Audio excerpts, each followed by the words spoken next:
Episode की शुरुआत होती है और हम देखते हैं कुछ सोल्जर के ग्रुप को जो कि कहीं पर जा रहे होते हैं, पर उन पर कोई अटैक कर देता है। तभी हम देखते हैं कि वो अटैक एक सोल्जर को लग जाता है, लेकिन दूसरा सोल्जर वहां से कोर इम्पोर्टेंट में इंफॉर्मेशन देने जाने वाला था।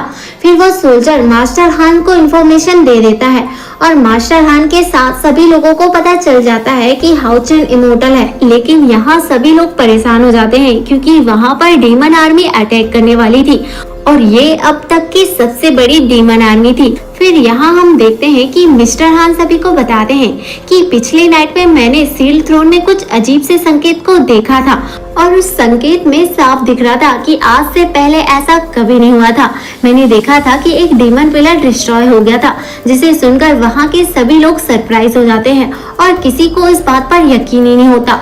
और वो कहते हैं कि ऐसा तो हजारों सालों में भी कभी नहीं हुआ कि किसी ने डीमन पिलर को डिस्ट्रॉय किया हो। और वहाँ पर सभी लोग कह रहे होते हैं कि सील डिवाइन थ्रोन को लास्ट टाइम हाउ चेन ने ही यूज किया था।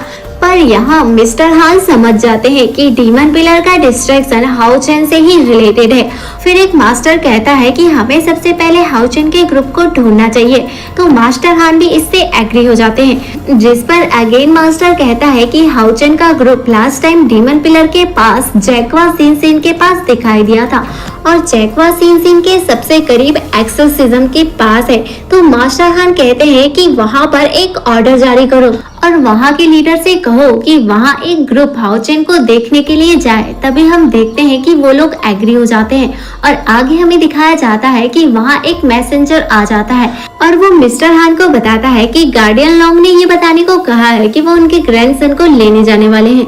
तो मास्टर हान परेशान होने लगते हैं क्योंकि गार्डियन लॉन्ग अपने ग्रैंडसन को लेने जाएंगे तो वहाँ पर जेट ड्रैगन के पास कोई भी गार्डियन नहीं होगा, तो बहुत ज्यादा प्रॉब्लम क्रिएट हो सकती है। आगे मैसेंजर बताता है कि वहाँ पर एक डीमन आर्मी ने अटैक किया था जिसे गार्डियन ने मार दिया है। तभी हमें फॉरेस्ट का सीन दिखाया जाता है जहाँ पर बहुत सारे डीमन हाउ चेन के ग्रुप को ढूंढने के लिए जा रहे होते हैं और आगे हमें दिखाया जाता है कि हाउ चेन का ग्रुप उन डीमन से छुप रहे होते हैं। तभी वहाँ पर मेटाल आवाज कर देता है तो डीमन एक बहुत ही पावरफुल सेलेस से वहाँ पर अटैक करता है और वो ट्री कटकर गिर जाता है। फिर हमें दिखाया जाता है कि हाउ चेन का ग्रुप वहाँ से हट गया था, लेकिन सियान उस डीमन पर अटैक करने वाला था पर हाउ चेन उसे मना कर देता है। फिर डीमन वहाँ उन्हें ढूंढने के लिए जाने लगते हैं। हाउ चेन भी फाइट के लिए तैयार हो रहा था, लेकिन तभी वहाँ से बहुत सारे बर्ड उड़ जाते हैं और उन डीमन को लगता है कि ये आवाज बर्ड्स की थी और इसलिए वो डीमन वहां से जाने लगते हैं। तभी हमें दिखाया जाता है कि सयार ने उन बर्ड्स को ट्री से उड़ाया था। फिर हाउ चेन का ग्रुप बाहर आ जाता है। तभी हानियुन के साथ कुछ होने लगता है तो हाउ चेन पूछता है कि क्या हुआ, जिस पर हानियुन बताता है कि 9th पिलर के डीमन और एंजल को हराना होगा। फिर सीन चेंज होता है और हमें डीमन पैलेस का सीन दिखाया जाता है जहाँ पर डीमन गॉड बायबैन आ जाता है और उन डीमन से पूछता है कि बाकी सब डीमंस कहाँ पर हैं और उनसे कहता है कि सभी डीमंस को बुलाओ। तभी बायबैन जहाँ पर बैठा था वहाँ पर कुछ डीमन उस पर अटैक कर देते हैं, लेकिन बायबैन उन्हें इजीली हरा देता है। तभी हम देखते हैं कि एक और डीमन गर्ल आती है और बायबैन को कहती है कि नए कमांडर का यहाँ पर वेलकम है। तभी बायबैन से सभी डीमंस इस अटैक के लिए माफी मांगने लगते हैं, पर बायबैन यहाँ पर उन पर ग्रेविटी की पावर का यूज करके उन्हें टॉर्चर करता है और उनसे हाउ चेन के ग्रुप के बारे में पूछता है।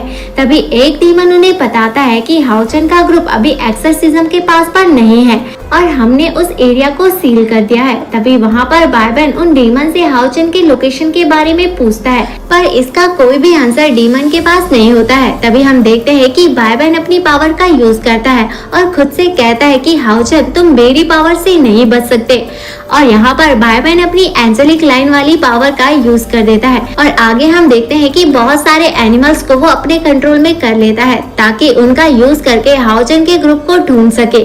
लेकिन हाउ चेन को इस पावर के बारे में पता चल जाता है और हाउ चेन अपने ग्रुप को बोलता है कि हमसे 5000 मीटर की दूरी पर एंजेलिक लाइन की पावर है, इसलिए वो सभी वहाँ से तेजी से भागने लगते हैं। तभी वहाँ पर उनके सामने एक डीमन का ग्रुप आ जाता है और उनसे कहता है कि आखिरकार हमने तुमको ढूंढ ही लिया और यहाँ हम देखते हैं कि डीमन और हाउचेन के ग्रुप के बीच में एक शानदार फाइट सीन दिखाया जाता है, जहाँ पर हान यून कहता है कि अब एंजेलिक लाइन की पावर 200 मीटर दूरी पर है। तभी वहाँ पर सायर भी डीमन पर बहुत ही पावर से अटैक कर रही होती है और सारे डीमन मारे जा रहे थे। अगेन यहाँ लीन सीन हाउचेन को इन्फॉर्म करता है कि एंजेलिक लाइन मतलब 100 मीटर की दूरी पर है। फिर हम देखते हैं कि एक डीमन को हाउचेन का ग्रुप इंफॉर्मेशन कलेक्ट करने के लिए पकड़ लेता है और डीमन से कुछ क्वेश्चन किए जाते हैं जिसका उसे जल्दी जल्दी आंसर देना होता है। तभी हमें दिखाया जाता है कि बायबेन अपनी पावर से हाउचेन के ग्रुप को ढूंढने की कोशिश कर रहा होता है। तभी उनका ग्रुप डिस्कस करता है कि डीमन पिलर के डिस्ट्रॉय हो जाने के कारण डीमन ने होली वॉर को स्टार्ट कर दिया है। अब तो वो ओल्ड डीमन गॉड भी फाइट के लिए आ रहे हैं और अपनी पावर का यूज करके उन्होंने बहुत सारी जगहों पर रिस्ट्रिक्शंस भी लगा दिए हैं। तभी हाउचेन अपनी पावर का यूज करके होली गार्ड को बुला लेता है जो कि बहुत ही पावरफुल है और वो उनसे कहता है कि अब हमें फाइट के लिए तुम्हारी हेल्प की जरूरत है। फिर वो दो ग्रुप में अलग अलग होकर डीमन पर हमला कर देते हैं और बहुत सारे डीमंस वहां पर मारे जाते हैं क्योंकि होली गार्ड बहुत ही ज्यादा पावरफुल होते हैं। तभी हमें दिखाया जाता है कि बायबेन अपनी पावर का यूज करके देखता है कि डीमन पर अटैक हो रहे हैं, लेकिन हाउचेन उसे नहीं दिख रहा था।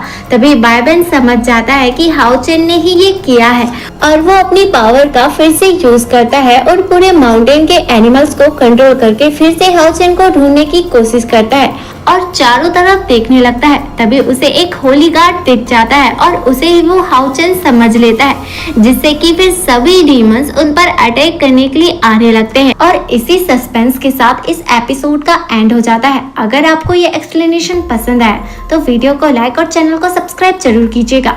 आपका एक सब्सक्राइब हमारी इंस्पिरेशन का कारण बनता है और इसलिए हम आपके लिए ऐसे ही इंटरेस्टिंग वीडियो लाते रहेंगे।